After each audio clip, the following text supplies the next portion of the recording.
Bismillahirrahmanirrahim, respected ladies and gentlemen, Assalam-u-Alaikum. For the next 10 minutes or so, I will be presenting my paper on the topic of security threats and challenges to Pak-China economic corridor.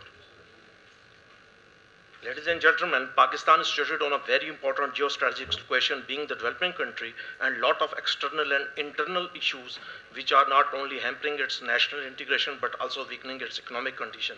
The only ray of hope is the CPEC, OBOR, and a game changer by which Pakistan will be able to increase its importance on strategic and economic fronts. The One Belt, One Road will also be a bridge and a linkage between Asian, European, and African countries. Coming to the internal security threats and challenges, Pakistan is a victim of the terrorism extremism for the last 3 decades. Pakistani nation is divided on the basis of sectarian cost creed. All these internal security threats have undermined Pakistan's socio-economic system as well as socio-political instability.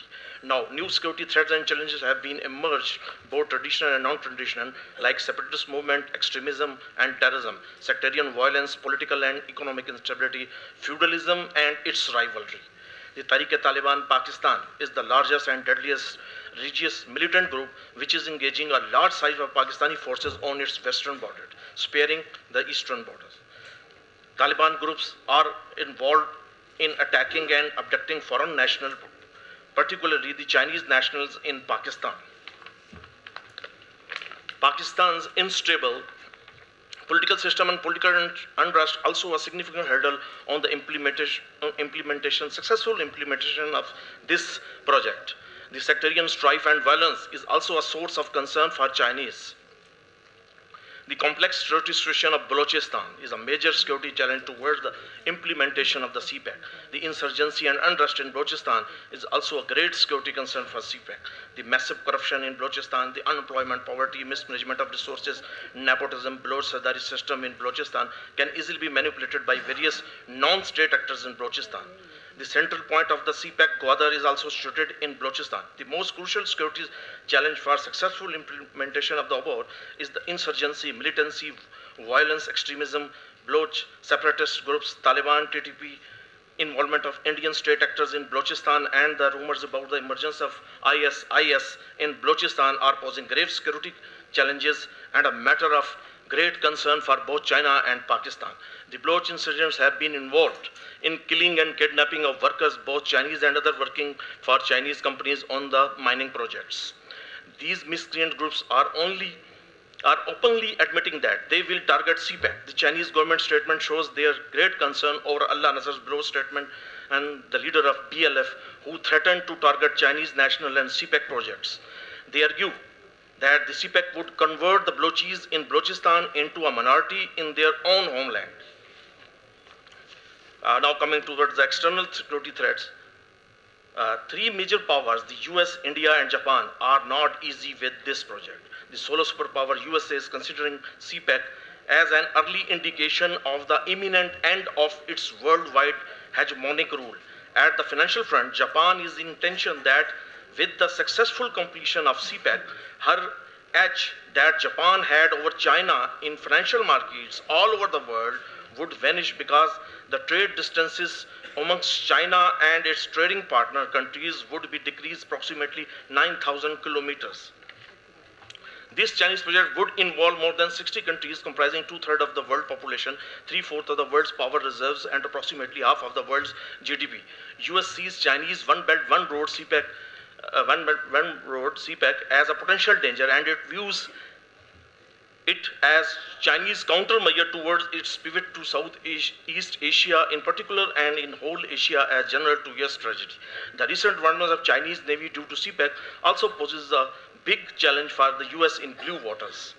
US has accepted Indian position on CPEC. USA has also warned Pakistan and China that CPEC would allow terrorist organization more targets for attack. That's the reason US is providing considerable support to Baloch separatists and terrorists and other separatists who are having their hideouts in Afghanistan under the protection of US and India. The Chinese internal security in the region of Xinjiang and Uyghur autonomous regions is not favorable to CPEC. The Uyghur Muslims and the Han Chinese always ready to lock their horns. the joining of hands of East Turkestan terrorist force with the terrorists of Pakistan and Afghanistan are security threat to CPEC. The CPEC One Belt One Road has made India like an old tiger who has a thorn in its paws with internal infraction. India has created roadblocks in CPEC through terrorist and subversive activities of its supported terrorist and subversive activities. India has established a special office in its capital, New Delhi, under command of Mr. Rajinder Khanna, who is directly answerable to Prime Minister Narendra Modi and his National Security Advisor, Ajit Deol, to disrupt and sabotage CPEC projects. More than 30 million US dollar has been spared to harm CPEC by all means. Some of the Gulf states are viewing CPEC with suspicions and don't want to see CPEC a successful project. It is because if CPEC becomes successful and attains its full strength and potential, then Gwadar city and port along with free trade zone will become an absolute rival of Dubai port. Moreover, UAE does not want to see CPEC successful one, as her relation with Pakistan are not warm as compared to the past. The main reason behind that,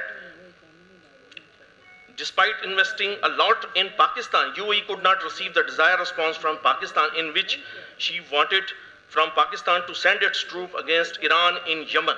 The Gulf states are uneasy on the state of unrest over the presence of Chinese Navy in the region. In future, China would get more crude oil and energy from Iran, which would also be a main cause of strengthening Iran's economy and thus ultimately making Iran's army a strong armed force in the region. Now, coming to the conclusion, the friendship of Pakistan and China is supposed higher than mountain and sweeter than honey. The multi-billion-dollar CPEC project and One Belt One Road is called the game changer for the poor economic condition of Pakistan. The increasing economic ties of Pakistan and China would bring peace and stability in both countries' troubled areas, Balochistan and Xinjiang. In this study, I analyzed the security challenges and threats and also grievances of Sindh, Balochistan, KPK, Gilgit-Baltistan. The political situation and law and situation was also discussed. Participation of other countries like Russia, Germany and other European powers would further stabilize the project and make it more important and viable. Russian participation would also address many issues and latest technologies and would be shared. We would also get maximum benefit of all types from the recent India-Russia cold relation and drifting of India towards USA. Iran and Saudi Arabia, Oman and Egypt all are showing their keen interest in this project. Currently, the situation is going towards betterment and the good time for Pakistan is about to come. Pakistan and China seem to be adamant to build CPEC a successful project and a future hub of economic activities. Thank you.